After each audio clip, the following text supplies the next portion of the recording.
Hello বন্ধুরা, আমাদের অনেক প্রয়োজনীয় দ্রব্য যেগুলো আমরা প্রতিনিয়ত ব্যবহার করে থাকি, যেমন face wash, fair and lovely, এগুলো ফ্যাক্টরিতে কিভাবে তৈরি করা হয় তা জানলে আপনি অবাক হবেন। এমনকি আমাদের সকলের পছন্দের জিন্স প্যান্টগুলো তৈরি করা হয় পরিত্যক্ত প্লাস্টিক দিয়ে। শুনতে অবাক লাগলেও এটাই সত্যি, কারণ রহস্য রোমান্সের আজকের এপিসোডে আমরা দেখাতে চলেছি আমাদের নিত্য প্রয়োজনীয় কিছু দ্রব্য ফ্যাক্টরিতে যেভাবে তৈরি করা হয়, যা দেখলে আপনি নিজেই বুঝতে পারবেন আমাদের প্রয়োজনীয় জিনিসগুলো কতটা ভালো বা কতটা মন্দ। তাই ভিডিওটা শেষ পর্যন্ত দেখার অনুরোধ রইল। তো স্বাগতম আপনাকে রহস্য রোমান্সের আরও একটি নতুন এপিসোডে। Polyester cloth making process. বন্ধুরা, আপনারা কি জানেন পরিত্যক্ত প্লাস্টিক দিয়ে অনেক সুন্দর সুন্দর কাপড় তৈরি করে বিভিন্ন কোম্পানি আমাদের জন্য পোশাক তৈরি করছে। এই পরিত্যক্ত প্লাস্টিক দিয়ে আমাদের জন্য কাপড় তৈরি করার জন্য প্রথমে প্রচুর পরিমাণে পরিত্যক্ত প্লাস্টিক কনভেয়ার বেল্টের মাধ্যমে একটি প্রসেসিং মেশিনে পাঠিয়ে দেওয়া হয়, যেখানে এই প্লাস্টিকগুলোকে ক্রাশ করা হয়, যেখানে এইসব প্লাস্টিক চূর্ণ বিচ্ছিন্ন হয়ে যায়। এরপরে চূর্ণ বিচ্ছিন্ন প্লাস্টিকগুলো গরম পানিতে ফেলে পরিষ্কার করে নেওয়া হয়। পরিষ্কার করার পর প্লাস্টিকগুলোকে গরম পানি থেকে উঠিয়ে নেওয়া হয়। তারপর এগুলোকে একটি রোটেটিং মেশিনে ঢেলে দেওয়া হয়, যেখানে এই প্লাস্টিকগুলো প্লাস্টিকের পাউডারের রূপ নেয়। তারপর এগুলোকে মেশিনের মধ্যে ঢেলে সুতোর মতো শেপ দেওয়া হয়। তারপর এগুলোকে রোলে পেঁচিয়ে দেওয়া হয়। পরে এগুলোকে মেশিনের মাধ্যমে কাপড়ের রূপ দেওয়া হয়। আর এভাবেই পরিত্যক্ত প্লাস্টিকগুলো দিয়ে সুন্দর ও মোলায়েম কাপড় তৈরি করা হয়।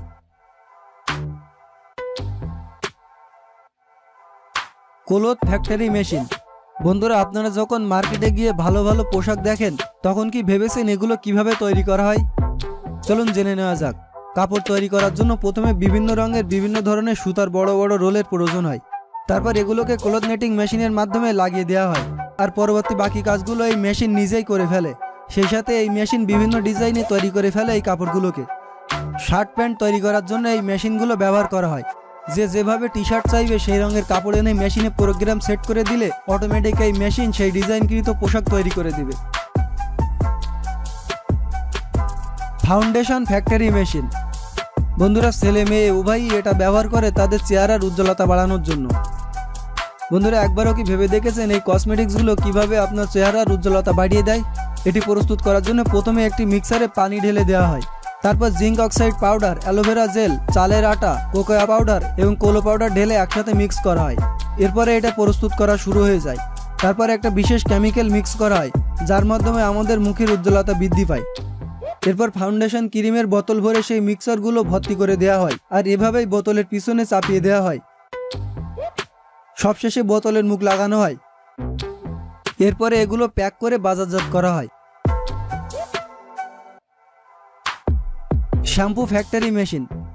বন্ধুরা, শ্যাম্পু এমন একটি দ্রব্য যা বাচ্চা থেকে শুরু করে সব বয়সের মানুষ তাদের চুল পরিষ্কার করার জন্য বিভিন্ন ধরনের শ্যাম্পু ব্যবহার করে থাকে। কিন্তু কেউ জানে না তাদের ব্যবহৃত এই শ্যাম্পুগুলো তাদের জন্য কতটা উপকারী বা ক্ষতিকর। আর এই শ্যাম্পুগুলো কিভাবে তৈরি করা হয় তাও আমরা অনেকে জানি না। তো চলুন ফ্যাক্টরিতে কিভাবে শ্যাম্পুগুলো তৈরি করা হয় তা দেখে আসা যাক। শ্যাম্পু প্রস্তুত করার জন্য প্রথমে একটা মিক্সারে পানি দিয়ে এস্টে অ্যালকোহল মিক্স করা হয়। তারপর মেশানো হয় অ্যাসিড। শ্যাম্পুকে কালার দেওয়ার জন্য পিগমেন্ট মিশ্রিত করা হয়। এরপরে জুড়িয়া দিয়ে মিক্স করা হয়। তারপর একটা কনভেয়ার বেল্টের উপরে শ্যাম্পুগুলোর বোতল রাখা হয় এবং এই শ্যাম্পুর বোতলগুলোতে শ্যাম্পু ভর্তি করে কনভেয়ার বেল্টের সাহায্যে সামনের দিকে পাঠিয়ে দেওয়া হয়। তারপরে বোতলের উপর কর্ক লাগিয়ে বোতলের মুখ বন্ধ করে দেওয়া হয়। তারপর কনভেয়ার বেল্টের মাধ্যমে আর একটু সামনে পাঠিয়ে দেওয়া হয় এবং সবশেষে কোম্পানি তার ইচ্ছা অনুযায়ী এই শ্যাম্পুর বোতলের উপরে কোম্পানির লোগো এবং লেবেল লাগিয়ে দেওয়া হয়। এভাবেই শ্যাম্পু তৈরির কার্যক্রম শেষ হয়। Fair and lovely cream making process. বন্ধুরা, ফেয়ার অ্যান্ড লাভলি ক্রিম এমন একটি ক্রিম যা বর্তমান সময়ের মেয়েরা অহরহ ব্যবহার করে থাকে। এমনকি ছেলেরাও এখন এগুলো ব্যবহার করতে শুরু করেছে। তাই আমাদের সকলের জন্য এটা জানা অত্যন্ত জরুরি যে এই ক্রিম কিভাবে তৈরি করা হয়।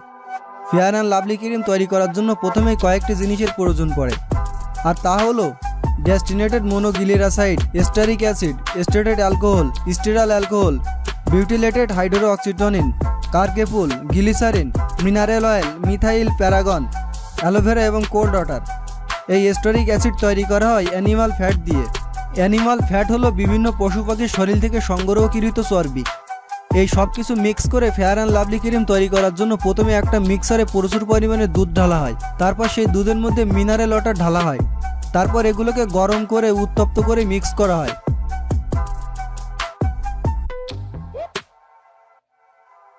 এরপরে এগুলো ক্রিমে রূপ নেয়। তারপরে এই ক্রিমগুলো মেশিনের সাহায্যে ফেয়ার অ্যান্ড লাভলি বোতলে ভর্তি হয়ে যায়। তারপর কনভেয়ার বেল্টের মাধ্যমে এগুলো সামনের দিকে যেতে থাকে। এভাবে ফেয়ার অ্যান্ড লাভলির বোতল প্রস্তুত করা হয়। তারপর এগুলো ছোট ছোট বক্সে ভরে প্যাক করা হয়। এখন এগুলো বাজারজাতের জন্য সম্পূর্ণ প্রস্তুত। ভিডিওটা ভালো লাগলে লাইক করতে পারেন। আর আপনি যদি এমনই রহস্যময়, অদ্ভুত আর ইন্টারেস্টিং ভিডিও দেখতে পছন্দ করেন তাহলে রহস্য রোমান্স চ্যানেলটিকে এখনই সাবস্ক্রাইব করুন আর পাশে থাকা বেল আইকনটি অন করে দিন।